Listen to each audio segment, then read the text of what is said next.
Praise the Lord. Hallelujah. Yesu ప్రభు దేవునికే మహిమ కలుగును గాక. ఆమేన్.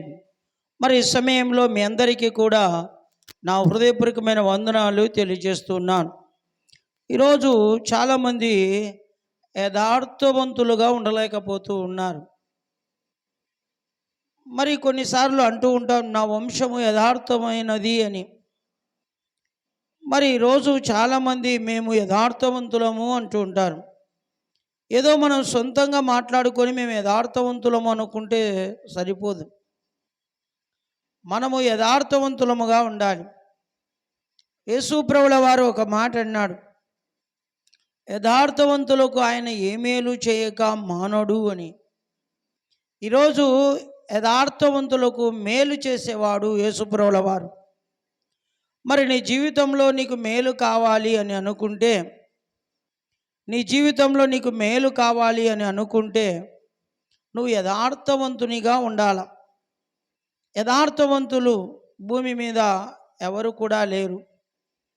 నువ్వు ఎప్పుడైతే దేవుని యేసుక్రీస్తు దేవుడిని సొంత రక్షకుడిగా అంగీకరిస్తావో ఆనాటి నుండి నువ్వు ఏమై ఉన్నావంటే ఒక యథార్థవంతుడిగా మార్చబడాలి.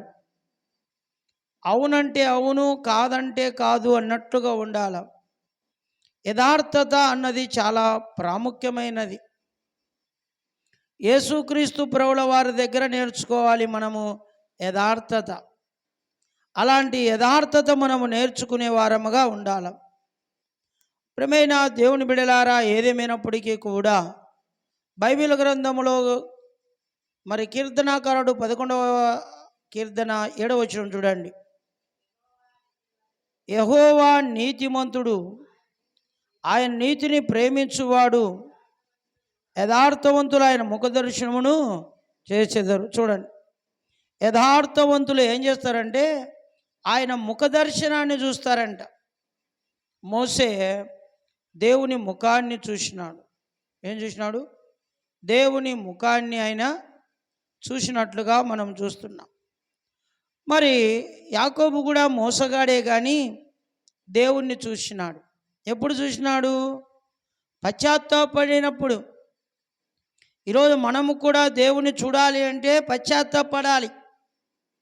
అప్పుడు యథార్థవంతులముగా మనం ఉండాల. మరి ఈరోజు యథార్థవంతులుగా మనం ఉంటే ఆయన చూస్తాం. కానీ బైబిల్ ఏం చెప్తుంది? దేవుణ్ణి చూచి బ్రతికిన వారు ఎవరు కూడా లేరు అని వాక్యం చెప్తుంది. ఈరోజు యథార్థవంతులు ఆయన ముఖదర్శనాన్ని చూస్తారంట. అంతేకాదు, బైబిల్ గ్రంథంలో మనం చూస్తే 107వ కీర్తన 42వ వచనం, యథార్థవంతులు దాన్ని చూసి సంతోషించుదురు. ఆమేన్. యథార్థవంతులకి ఎప్పటికీ సంతోషమే ఉంటుందంట. యథార్థవంతులకు కదా. ఈరోజు దేవుని చూసి బ్రతికిన వారు ఎవరు లేరు. కానీ యథార్థవంతులు ఆయన ముఖదర్శనాన్ని చూస్తారు, సంతోషాన్ని కూడా అనుభవిస్తారంట. సంతోషం ఎక్కడుందిరానైనా అని అడిగితే దేవుని దగ్గరే ఉంది, కానీ అనుభవించిన వారికి తెలుస్తుంది, అది అందరికీ కూడా తెలియదు. అంతేకాదు, మరి బైబిల్ గ్రంథంలో 140వ కీర్తన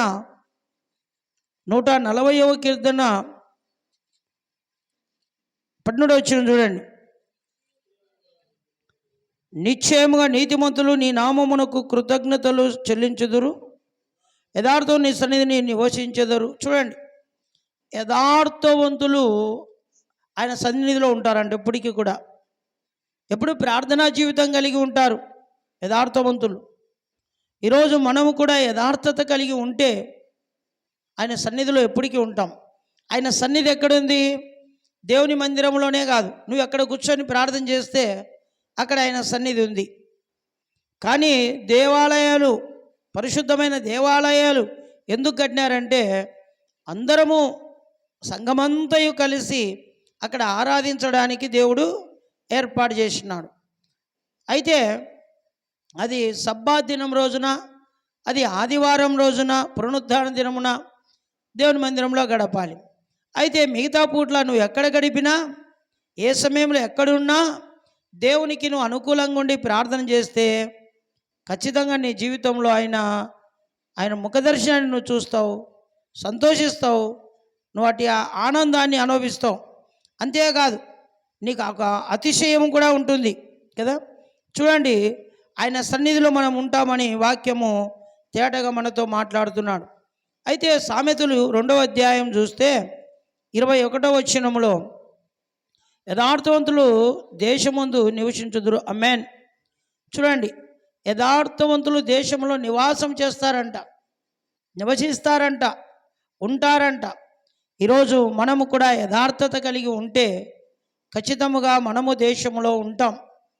కానీ ఈరోజు ఈ భూమి మీద ఎంతమంది అయితే యథార్థవంతులుగా దేవుని యందు భయభక్తులు కలిగి ఉంటారో వాళ్ళందరూ కూడా ఒక దేశానికి వెళ్తారు. ఆ దేశం పరలోకం. పరలోకంలో అందరూ కూడా ఉంటాం. అయితే సామెతలు 14వ అధ్యాయంలో 9వ వచనం చూడండి. 14:9 కింద చదువుమ్మ. యథార్థవంతులు ఒకరి యందు ఒకరు దయ చూపుదురు. అమెన్. నువ్వు యథార్థత ఉంటే ఒకరి యందు ఒకరు దయ చూపుతారంట. ఒకరి యందు ఒకరు దయ చూపించేవారుగా ఉంటాం. కాబట్టి అందుకే పాట కూడా ఉంది, దయగల వారిపై దయ చూపించుమని యెహోవా నా బలమా అనే పాటలో ఉంది. కాబట్టి ఈరోజు ఏదేమైనప్పటికీ కూడా యథార్థవంతులు ఒకరి యందు ఒకరు దయ చూపుతారంట. అయితే ద్వితీయోపదేశ కాండంలో 6వ అధ్యాయం చూడండి. 6వ అధ్యాయం 3వ వచనం. కాబట్టి ఇశ్రాయేలుడు మీ పితరుల దేవుడైన యెహోవా నీతో చెప్పిన ప్రకారము పాలు తేనెలు ప్రవేశించే దేశంలో మేలు కలిగి బహుగా అభివృద్ధి నొందినట్లు నీవు వాటిని విని అనుసరించి నడుచుకునవలెను. అమెన్. చూడండి, బాగా గమనించండి. ఇక్కడ చదవబడిన మాటను చూస్తే ప్రియమైన దేవుని బిడ్డలారా, మేలు కలిగి బహుగా వృద్ధి నొందుచు కదా. మరి ఈరోజు దేవుని మనము నమ్మి యథార్థవంతులముగా ఉంటే మనకు మేలు చేసి మనం అభివృద్ధి అవుతామంట. మనం ఎప్పుడు అభివృద్ధి అవుతాము అంటే దేవుడు మనకు మేలు చేస్తేనే. ఎప్పుడు దేవుడు మేలు చేస్తాడంటే యథార్థవంతులుగా ఉంటేనే. యథార్థవంతులుగా ఉండకపోతే దేవుడు మనకు మేలు చేయుడు, మనం వృద్ధి పొందలేం. మనం వృద్ధి పొందాలి కదా. ఈరోజు బైబిల్ గ్రంథంలో ఏమంటాడంటే యోబు గారు, ఆయనతో సహవాసం చేస్తే మీ అందరికీ ఏం కలుగుతుందంట? మేలు కలుగుతుందంట. యేసు ప్రభుల వారితో మనము ఏం చేయాలంట? సహవాసము చేస్తే దేవుడు మనందరికీ కూడా మేలు చేయగలిగిన వాడుగా ఉంటాడు. ఈరోజు మన జీవితంలో మేలు కలుగుతుందా లేదో అన్నది ఒకసారి మనము పరీక్షించుకునే వారముగా ఉండాలి, ఆలోచించు వారముగా ఉండాలి. దేవుడు మనందరికీ ఏం చేస్తాడంటే మేలు చేస్తాడు. ఏం చేస్తాడంట? మేలు చేయగలిగిన వాడుగా ఉంటాడు. అంతేకాదు, మరి 37వ కీర్తనలో 37వ కీర్తన 3వ వచనం, యెహోవాయందు నమ్మకించి మేలు చేయుము. చూడండి, యెహోవాయందు మరి ఏం చేయాలంట? నమ్మకం ఉంచి మేలు చేయాలి. దేవుని యందు మనం ఎప్పుడైతే నమ్మకం ఉంచుతామో, నువ్వు నమ్ముతావో, ఇతరులకు ఎప్పటికి కూడా మనము మేలు చేసే వారముగానే ఉండాలి. ఆమేన్. ఈరోజు యథార్థవంతులకు దేవుడు ఏం చేస్తాడంట? మేలు చేస్తాడు. ఈరోజు మన జీవితంలో కూడా దేవుడు మేలు చేయగలిగిన వాడుగా ఉంటాడు. బైబిల్ గ్రంథంలో చివరిలో మనం ఒక మాట చూసుకొని మనం ముగించుకుందాం. 1 పేతురు పత్రిక 3వ అధ్యాయము 17వ వచనం, దేవుని చిత్తములాగున ఉన్న ఎడల కీడు చేసి శ్రమపడుట కంటే మేలు చేసి శ్రమపడుట బహు మంచిది. చూడండి, ఇది దేవుని చిత్తము. ఏమైనది? మేలు చేసి కీడు అనుభవించుట మనకు బహు మంచిది. కీడు చేసి మేలు అనుభవించడం అది మంచిది కాదు. ఈరోజు ఇతరులకు మనం ఏం చేయాలా? చేతనవుతే మేలు చేద్దాం.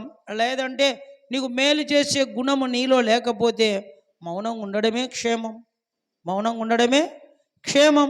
కాబట్టి ఈరోజు మనకు ఎప్పటికైనా కానీ మనం ఇతరులకు మేలు చేద్దాం, ఇతరులకు కీడు చేయకుండా మేలు చేద్దాం. అప్పుడే మన జీవితంలో బహు మంచిది అంటున్నాడు, మేలు అంటున్నాడు. యేసుక్రీస్తు ప్రభుల వారు 2024 సంవత్సరాల కిందట ప్రజలందరి కోసం మేలు చేద్దామని వచ్చినాడు. కానీ ఆయనకు కీడు కలిగింది. ఆ కీడు కలిగింది కాబట్టి ఆ కీడును అనుభవించినాడు. నిజంగా మేలు అనుభవంలోనికి వెళ్ళినాడు. మన జీవితంలో మనం కూడా ఇతరులకు కీడు చేయకుండా మేలు చేద్దాం యేసుప్రభులాగా. అప్పుడే మన జీవితంలో మేలు జరుగుతుంది. ఎవరికి కానీ కీడు తలపెట్టే వారంగా ఉండకూడదు. ఈరోజు యథార్థవంతులుగా ఉంటే ఆయన ముఖదర్శనమును చూస్తాం. యథార్థవంతులుగా ఉంటే సంతోషాన్ని అనుభవిస్తాం. యథార్థవంతులుగా ఉంటే మేలును అనుభవిస్తాం. మేలును అనుభవించిన వారముగా మనముంటే ఒక దేశంలో స్వతంత్రులంగా ఉంటాం, అదే పరలోకములో. అటు పరలోకానికి మనం వెళ్ళాలి అంటే, దేవుని రాజ్యానికి, ఈరోజు మనం ఏం చేయాలంటే ఇతరులకు మేలు చేయవారంగా ఉండాలి. మనం దేవుని నమ్ముకోవాలి. ఉత్తమం మేలుకు చేస్తే మన పరలోకానికి వెళ్ళలేం. కానీ యేసుప్రభు దేవుడిని సొంత రక్షకుడుగా అంగీకరించి మన కోసమే ప్రాణం పెట్టి తిరిగి లేచిన ఆ యేసుప్రభుల వారిని నమ్మి మనం విశ్వసిస్తే మన జీవితము ఫలభరితముగా ఆశీర్వదకరంగా ఉంటుంది. దేవుడి మాటలు ఆశీర్వదించును గాక. ఆమేన్. ప్రార్థన చేద్దాం. పరిశుద్ధుడా నీకు వందనాలు, సర్వోన్నతుడా నీకు వందనాలు. ఇంతవరకు వాక్యమైన ప్రతి బిడ్డని దీవించు.